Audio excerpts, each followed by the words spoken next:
సాయకరంగా చదువుకుందామండి.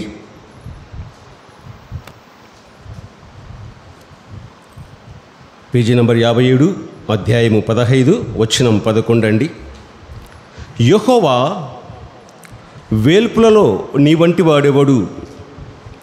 పరిశుద్ధతను బట్టి నీవు మహనీయుడవు. స్తుతి కీర్తనలు బట్టి పూజ్యుడవు. అద్భుతములు చెయ్యువాడవు.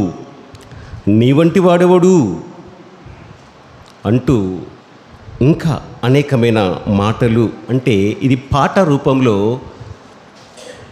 మరి దైవజనుడైన మోసే, ఇశ్రాయేలీలు కలిసి ఆయన యొక్క నామాలాపన గానం చేశారు. ఈ కీర్తనలో ఒక చరణాన్ని మనము ఆరాధన సాయకరంగా చదువుకున్నాం. ఈ చరణంలో ఉన్న మాట, యెహోవా వేలుపులలో నీ వంటి వాడెవడు? మనము అనేక మంది లోకంలో కొందరు అంటుండగా వింటూ ఉంటాం ఈ మాట. ఆ దేవుడు మా ఇంటి ఇలవేల్పు, ఆ దేవుడు మా ఇంటి ఇలవేల్పు అన్న పదాలు ఇక్కడ చేరిన వారిలో కొందరు కాకుంటే కొందరైనా ఈ మాట విని ఉంటారు. నేనైతే విన్నా కనుకనే ఆ మాట అంటున్నాడు. ఆ దేవుడు మా ఇంటి ఇలవేల్పు. ఇక్కడ మనం గమనిస్తున్నాము, మోసే, ఇశ్రాయేలు జనాంగము సమిష్టిగా కలిసి పాడిన పాట, పాడిన కీర్తన. యెహోవా వేలుపులలో నీ వంటి వాడెవడు? పరిశుద్ధతను బట్టి నీవు మహనీయుడవు. స్తుతి కీర్తనలు బట్టి పూజ్యుడవు. అద్భుతములు చేయువాడవు. నీ వంటి వాడెవడు? నిజమేనండి, ఆయన అద్భుతాలు చేసేవాడు, ఆయన పూజనీయుడు, ఆయన మహనీయుడు.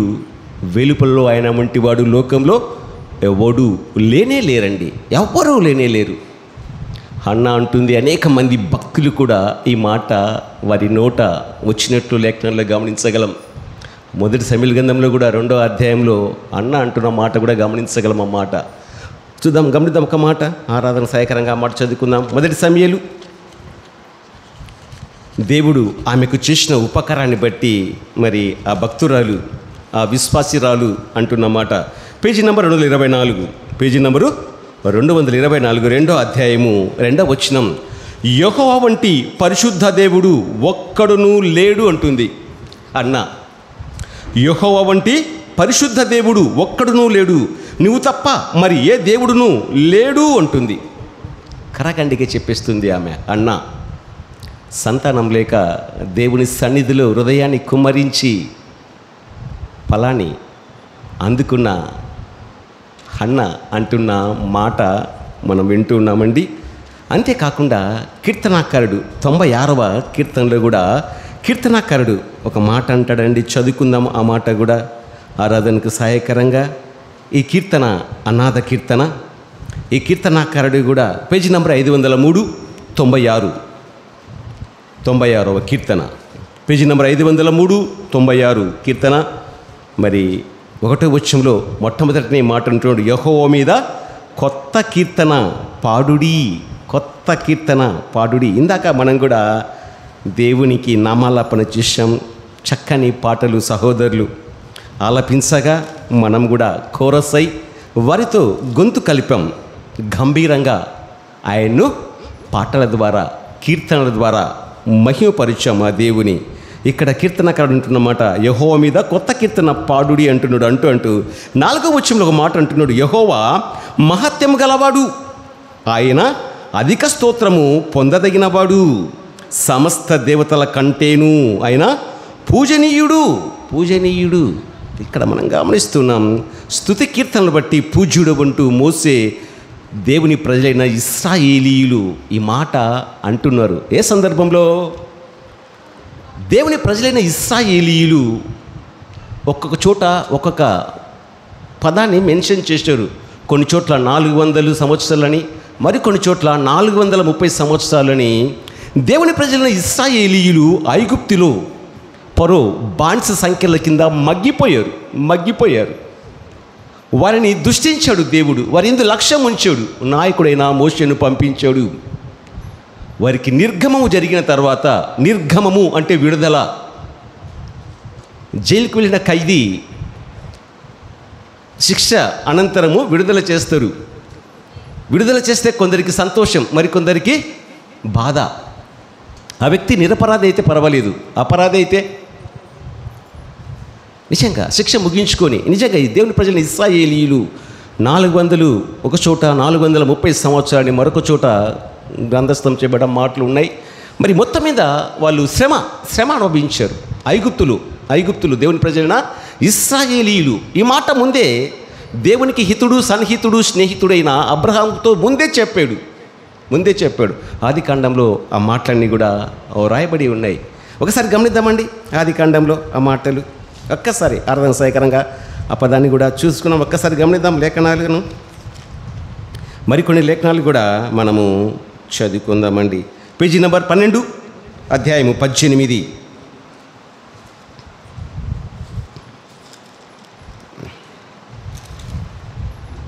అక్కడ కాకుండా అండి, పొరపాటు, క్షమించండి, 15వ అధ్యాయము.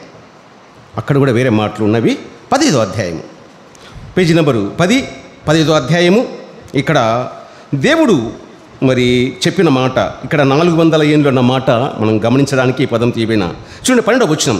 ప్రొద్దుగుంకు పోయినప్పుడు అబ్రామునకు గాఢ నిద్ర పట్టెను.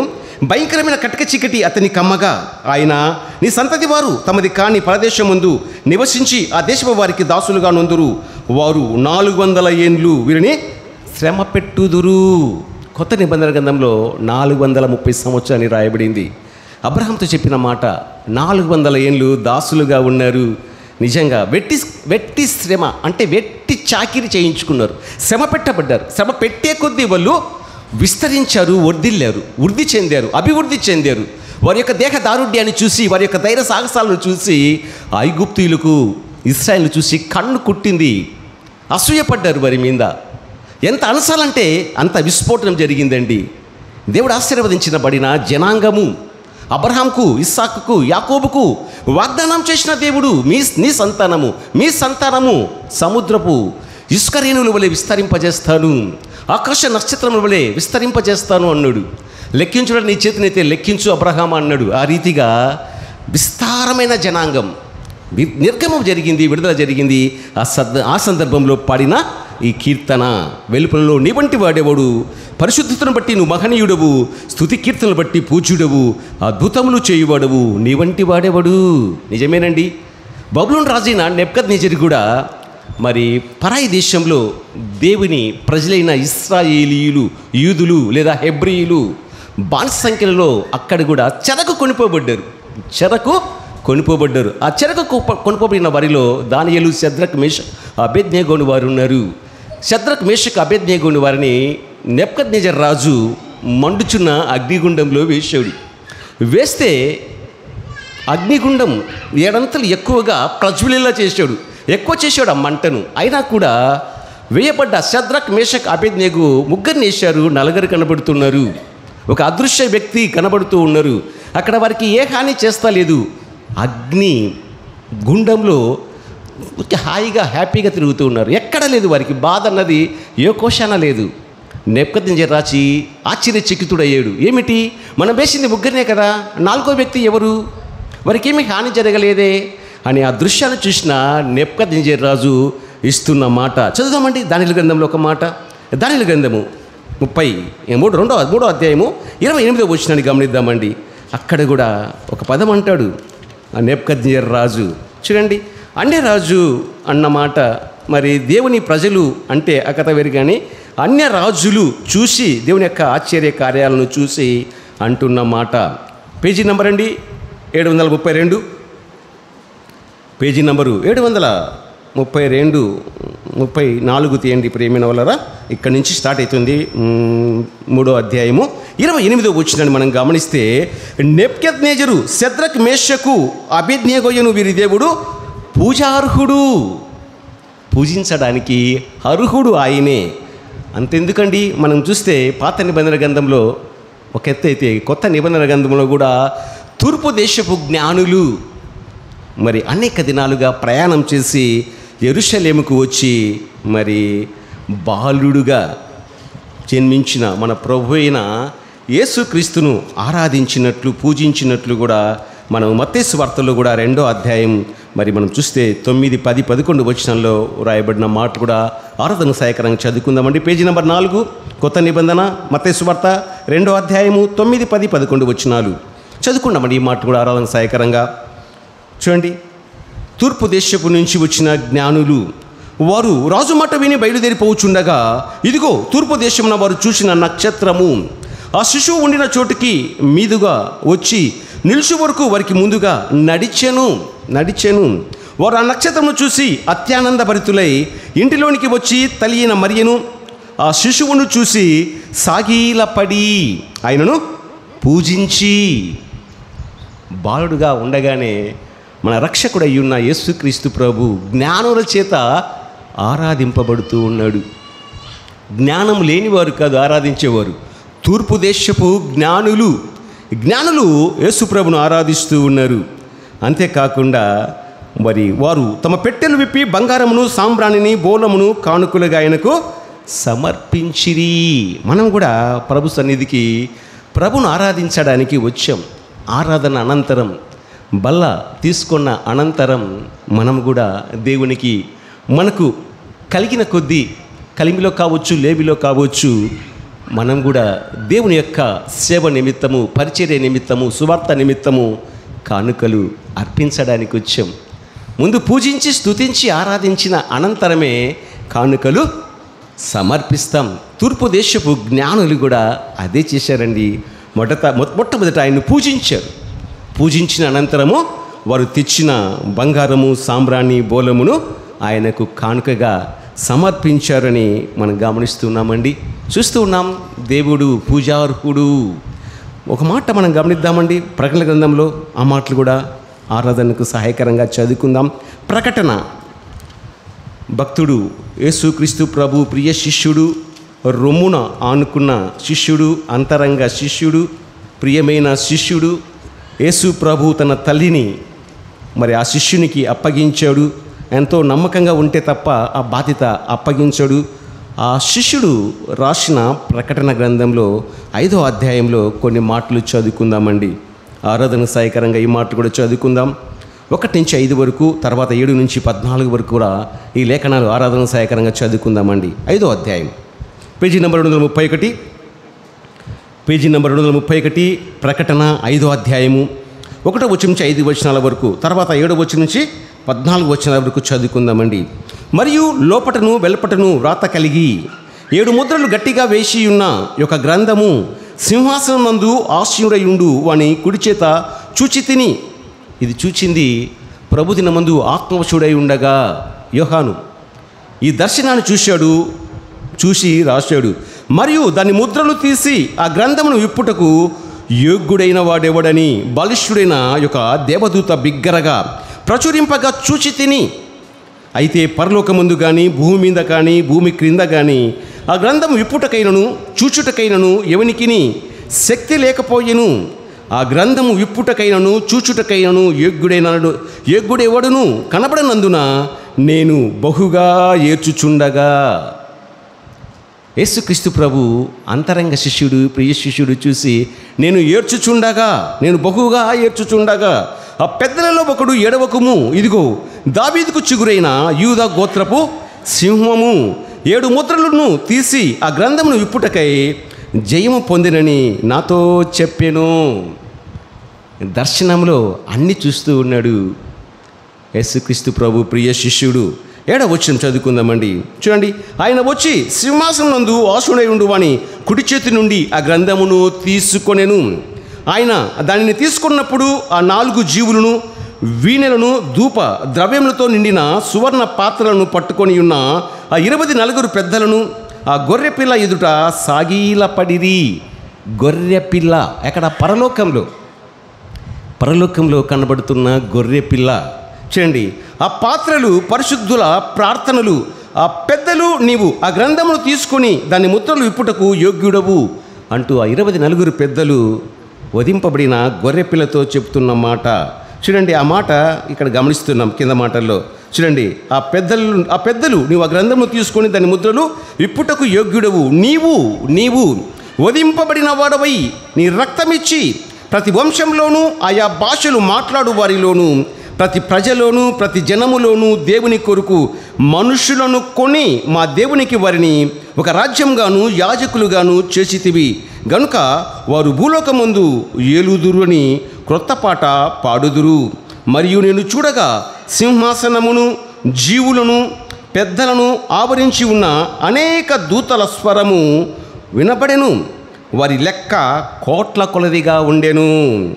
వారు వధింపబడిన గొర్రె పిల్ల ఈ పిల్ల శక్తియు ఐశ్వర్యమును జ్ఞానమును బలమును ఘనతయు మహిమయు స్తోత్రమును పొందనర్హుడని గొప్ప స్వరముతో చెప్పుచుండిరి.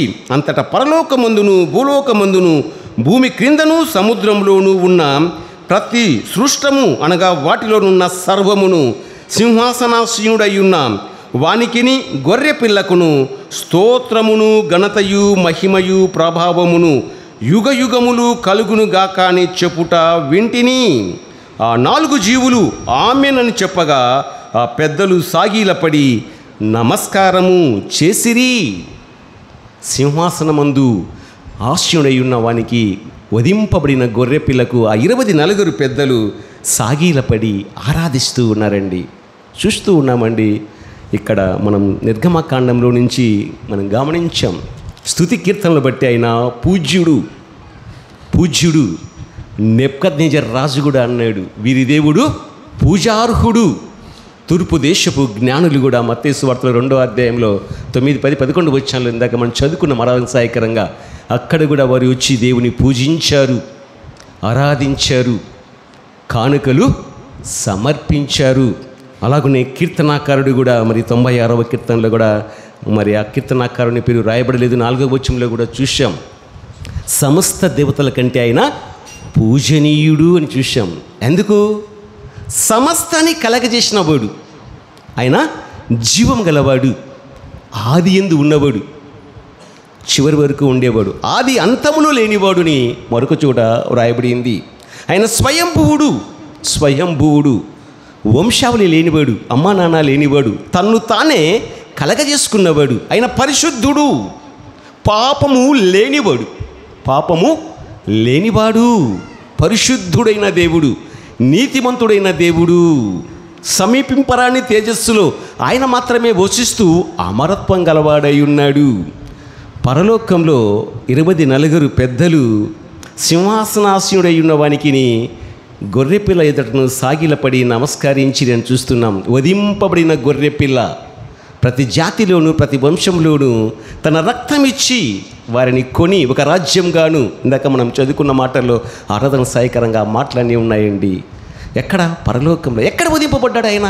పరలోకంలో కనబడుతున్నాడు.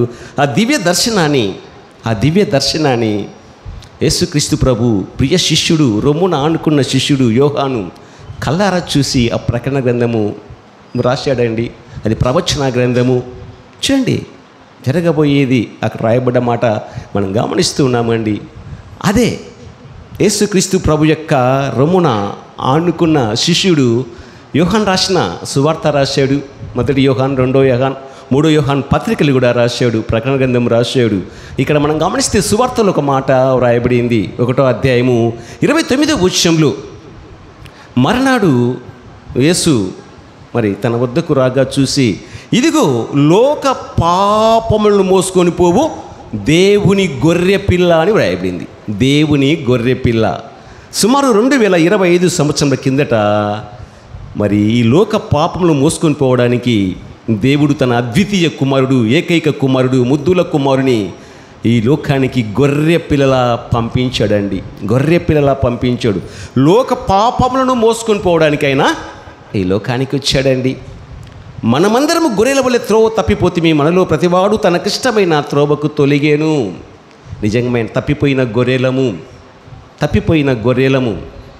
మన పాప భారాన్ని మోయడానికి దేవుని గొర్రె పిల్లల మన ప్రభు అయిన యేసుక్రీస్తు ఈ లోకానికి వచ్చాడండి. లోక పాపము, లోకమంటే మట్టి కాదోయ్, లోకమంటే మనుషులోయ్ అంటూ గురజాడ వెంకట అప్పారావు అనే కవి ఈ మాట అన్నాడండి. మనమే లోకము నన్ను ద్వేషించింది అంటాడు. లోకమంటే మానవులు మనమే ద్వేషిస్తాము, దూషిస్తాము, ప్రేమిస్తాము, విమర్శిస్తాము, హింసిస్తాం, అన్నీ చేస్తాం. అన్నిటికీ సై మానవుడు. చూడండి, మనం గమనిస్తున్నాం. వారి వ్యక్తిత్వాన్ని బట్టి, వారి నైజాన్ని బట్టి, వారి స్వభావాన్ని బట్టి, వారి గుణగణాలను బట్టి ఏదైనా చేయగలరు. కానీ ఒకనాడు అలాంటి వారమేనండి. కానీ మన కొరకు ఈ లోకానికి వచ్చాడు. మన పాప భారాన్ని మోయడానికి యేసుక్రీస్తు ప్రభు గొర్రె పిల్లల ఈ లోకానికి వచ్చాడు. అందుకే భక్తుడు పౌలు కూడా ఒక మాట అంటాడు. ఎఫెసీ 5వ అధ్యాయము 2వ వచనంలో, క్రీస్తు మిమ్మును ప్రేమించి పరిమళ వాసనగా ఉండుటకై మరి తను తాను దేవునికి బలిగా అర్పణంగా అప్పగించుకొనేను అన్న పదం అక్కడ గమనించగలం. ఆ లేఖనంలో క్రీస్తు ప్రేమించాడు, తండ్రి అయిన దేవుడు ప్రేమించాడు, తండ్రి ప్రేమించాడు, తనయుడు ప్రేమించాడు. తండ్రి ప్రేమించి తనయుని ఈ లోకానికి పంపి తన ప్రేమను రుజువుపరుచుకున్నాడు. తనయుడైన యేసుక్రీస్తు ప్రభు కూడా మనల్ని ప్రేమించి మన కొరకు మధ్యవర్తిగా మారిపోయాడు, జామీన్కర్తగా మారిపోయాడు, పూటకాపుగా మారిపోయాడు. మనకు మధ్యవర్తి లేడు, పూటకాపు లేడు, మన పక్షాన ఉన్నవారు ఎవరు లేరండి. మన కొరకు ఆయన ఈ లోకానికి వచ్చాడు. ఆనాడు ఐగుప్తు ప్రజలు ఇశ్రాయేలును శ్రమ పెట్టారు. ఐగుప్తు ప్రజల నుంచి, ఆ బానిస సంఖ్యల నుంచి విడిపించడానికి దేవుడు మోషేను పంపించాడు. మనం కూడా అపవాది కబంధ హస్తాల నుంచి విడిపించడానికి, పాపమనే దాశమనే కాడి కింద చిక్కుకున్న నన్ను, నిన్ను, మనల్ని, మన సమస్త మానవాళ్ళని విడిపించడానికి యేసుక్రీస్తు ప్రభు తన కుమారుని ఈ లోకానికి పంపించాడు. అపొస్తలుల కార్యాల్లో ఒక మాట చదువుకుందామని ఆరాధన సహాయకరంగా. ఆ మాట పాత నిబంధన గ్రంథంలో కూడా గమనించగలం. ఇక్కడ కూడా ఆ ప్రస్తావన గ్రంథకర్త లూకా, అపొస్తలుల కార్యాల గ్రంథకర్త లూకా మరి ఈ మాట రాస్తాడండి. పాత నిబంధనలోని గ్రంథంలోని మాటలు కొత్త నిబంధన గ్రంథంలో అనేక మాటలు ఎత్తి రాయబడ్డ మాటలు గమనించగలం. గమనించండి, ఒక్క మాట ఇక్కడ రాయబడ్డ మాట, పేజీ నెంబర్ 105, అపొస్తలుల కార్యాలు 3వ అధ్యాయము. ఇక్కడ ఆ మాట మనం గమనిద్దామండి. ఒక్క మాట చూడండి, 22వ వచనం లేదా 21వ వచనం చదువుకుందామండి. 21, 22 చదువుకుందాం. పేజీ నెంబర్ 105, అపొస్తలుల కార్యాలు 3వ అధ్యాయము 21, 22. అన్నిటికీ కుదురుపాటు కాలములు వచ్చునని దేవుడు ఆది నుండి తన పరిశుద్ధ ప్రవక్తల నోట పలికించెను.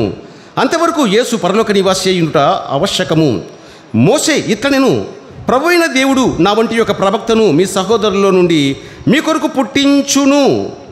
చూడండి, మనం గమనిస్తున్నామండి. ఆనాడు మోషేని నాయకుడిగా పంపించి ఐగుప్తు బానిస సంఖ్యల నుంచి విడిపించడానికి మోషేను పంపించాడు. అపవాది కబంధ హస్తాల నుంచి విడిపించడానికి, పాపమనే దాస్యమనే కాడి కింద ఉన్న నిన్ను నన్ను విడిపించడానికి, విమోచించడానికి తన తనయుడై ఉన్న యేసుక్రీస్తు ప్రభువును పరలోకం నుంచి భూలోకానికి పంపించాడు. ఆయన జన్మించినప్పుడు నిజంగా ఆయనకు సత్రంలో స్థలము లేదు, ఆయన జననంలో పాపము లేదు. పెరిగి పెద్దవాడైనప్పుడు నక్కలకు, బరీలు, ఆకాశ పక్షులకు గుళ్ళు ఉన్నవి, కానీ మనుష్య కుమారుడు తల బాల్చుకుంటకు స్థలం లేదని బాపోయాడు. నేడు అనేక మంది మానవ జాతి హృదయాలలో ఆయనకు చోటే లేదండి. మన హృదయంలో చోటు ఉందంటే మనము ధన్యులము. మనం గమనిస్తున్నాం. ఇక్కడ ఒక మాట గమనిద్దాం, చివరి వచనం. ఇది అపొస్తలుల కార్యాలు 3వ అధ్యాయము చివరి వచనం, 26వ వచనం. దేవుడు తన సేవకుని పుట్టించి మీలో ప్రతి వాణిని వాని దుష్టత్వం నుండి మళ్లించుట వలన మిమ్మల్ని ఆశీర్వదించుటకు ఆయనను మొదట మీ యొద్దకు పంపెనని చెప్పెను. మనం గమనిస్తున్నాం ఈ మాట. దేవుడు తన సేవకుడైన యేసుక్రీస్తు ప్రభును పుట్టించి, ఇక్కడ మనం గమనిస్తే మూల భాషలో లేపి అని వ్రాయబడింది. లేపి యేసుక్రీస్తు ప్రభు ఆయన వధింపబడ్డ గొర్రె పిల్ల, నీ కొరకు, నా కొరకు, మన కొరకు మధ్యవర్తిగా మారిపోయి గొర్రె పిల్ల వధింపబడ్డాడు ఆ కలవరి శిలువలో.